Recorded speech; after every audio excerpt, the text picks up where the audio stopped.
کیا آپ جانتے ہیں کہ جس کمزوری پر آپ شرمندہ ہوتے ہیں وہی کل آپ کے سب سے بڑی طاقت بن سکتی ہے؟ اللہ تعالیٰ نے قرآن میں فرمایا ہے، بے شک تنگی کے ساتھ آسانی۔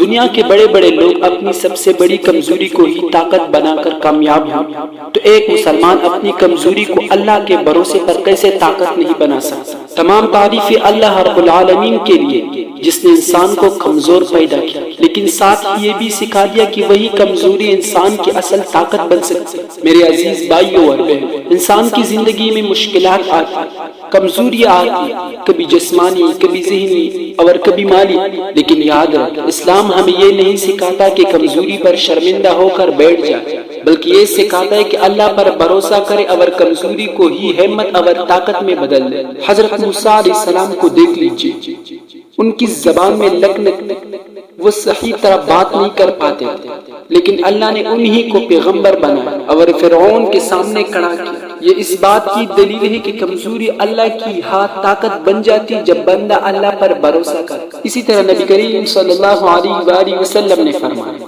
مومن کی طاقت ایمان اور صبر میں ہے، یعنی اگر جسمانی یا دنیاوی کمزوری بھی ہو تو ایمان اور صبر اس کو طاقتور بنا دیتا ہے۔ بھائی، کمزوری ایک امتحان ہے، کوئی اپنی غربت کو طاقت بناتا ہے اور دنیا میں تاریخ رقم کرتا ہے، کوئی اپنی بیماری کو اللہ کی یاد کے ذریعے بنا کر ولی بن جاتا ہے۔